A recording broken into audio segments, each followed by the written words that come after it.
Please help us by clicking the like and subscribe button. Thank you, guys. Here are today's top stories, starting off with some optimistic news. The Ministry of Public Health is bringing joy to everyone's ears with their latest announcement that Thailand's COVID-19 alert level has decreased from level 4 to level 3 nationwide. Whether Thailand is ready to declare COVID-19 as endemic will depend on vaccination rates, according to the ministry.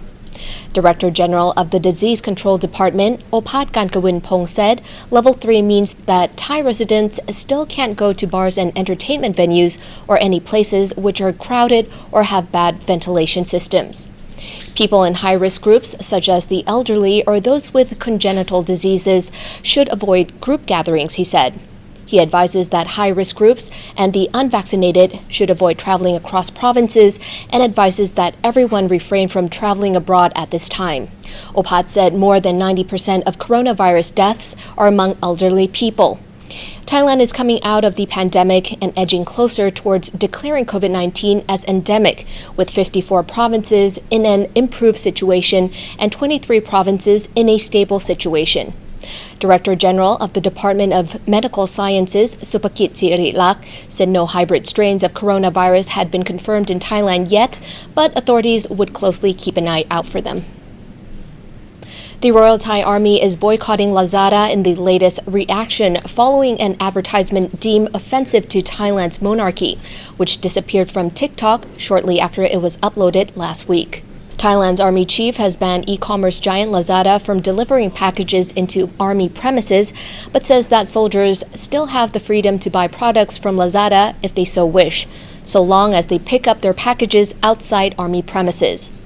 Last week, Lazada and 2 influencers were thrown into the fire for an advertising campaign deemed offensive to disabled people. Royalists said that the video mocked a member of the royal family, Her Royal Highness Princess Julapon, who has lupus and uses a wheelchair. The video was deleted and Lazada and the advertising agency apologized, but the issue failed to disappear with the hashtag #BanLazada trending on Thai Twitter for many days. Customers posted videos of themselves deleting the application from their phones, and various merchants and companies temporarily closed down their online shops on Lazada. But the Royal Thai Army, defenders of the crown, are having none of it. Today, the Commander-in-Chief of the Royal Thai Army, Narongpan Jitkaew, urged soldiers to avoid ordering products through Lazada. Narongpan said that soldiers could still choose to use Lazada if they so wish, but they would have to pick up the parcels themselves at the destination outside military grounds. Meanwhile, Thailand's Ministry of Digital Economy and Society will file a complaint with the Technology Crime Suppression Division against all parties responsible for the offensive advert. Both the creators of the ad and the actors have insisted they intended no offense and certainly did not have any members of the Thai royal family in mind, given that there are thousands of physically challenged people living in Thailand that uses a wheelchair. Thailand is expected to be exporting durians for the value of 120 billion baht to China this year, about a 10% increase, according to Ministry of Agriculture and Cooperatives Chalermchai Sion. The Chinese government has set strict controls against fruit imports during their COVID-19 pandemic response. Thailand exported 875,100 tons of durian to China last year, valued at 109 billion baht.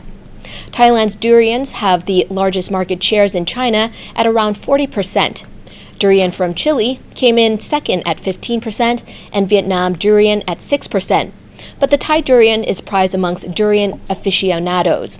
In China, the price of Thai durian has risen to 120 to 150 baht per kilogram, while other Thai fruits are also being shipped in larger quantities. With increasing fuel prices, partly caused due to the war between Russia and Ukraine, global inflation and fuel shortages, the Thai government wants the private sector to help boost durian shipments via shipping and railway. To support farmers, the Thai government's Fruit Board will continue to promote durian exports. Good Morning Thailand gets up to 80,000 viewers per week, and we'd like to weaponise our audience for you. That's right. So if you have a business or a property or even your house that you'd like to sell, Private yacht? yeah, we could be in space. I'm not sure about space. Well, all you have to do is contact us on info@thethaiger.com, and you can hire us up to a day or even a week, and we'll go to your property and do the show live. Good Morning Thailand, coming your way. Prime Minister Prayut Chan-o-cha is ordering the National Office of Buddhism to discipline and be stricter with Thailand's Buddhist monks, following a long string of cases of monks breaking rules. Ordained monks are expected to follow 227 rules outlined in the Code of Monastic Discipline. However, in recent days, we have been seeing younger monks breaking serious orders such as the no sex and no drug rules. Reports of monks taking drugs, carrying methamphetamine, drinking, drunk driving, money laundering, stealing, sniffing women's undergarments, committing murder, and rendezvousing with women are common headlines in the kingdom. Government spokesperson Thanakorn Wangbunkongchana said PM Prayut has expressed his concerns about undisciplined monks who crucially affect the faith of Thai Buddhists. So he ordered the National Office of Buddhism and Provincial Office of Buddhism, or POC, to ramp up their efforts to observe monks and ensure that they are strictly adhering to monastic code of conduct. Corruption and nepotism hold just as much of a place in Thailand's Sangha Supreme Council of Thailand, the governing body of Thailand's monks, as they do in Thailand's various other institutions. And lastly, police are investigating the murder case of a 74-year-old Norwegian man in Pattaya yesterday. The man has been found dead in his Pattaya home's toilet over the weekend. Police say they were horrified at the scene of the man's death on Saturday evening.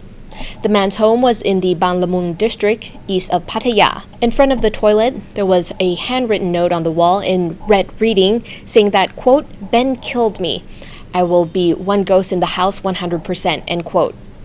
Another note was found by his body, also in red, saying the same thing, found on the wall with an additional sentence, "Give this to Ben." A 43-year-old caretaker said that she had been trying to contact the man for several days, but was unable to reach him, so decided to pay a visit. Nobody answered the door when she knocked, but when she entered the house, she saw his lifeless body hanging in the toilet. She then contacted police, who arrived around 11:30 at night. He had mentioned chronic diseases to the caretaker in the past without being specific. Police are treating the case as a suicide at this time, and his body was taken to the hospital for an autopsy.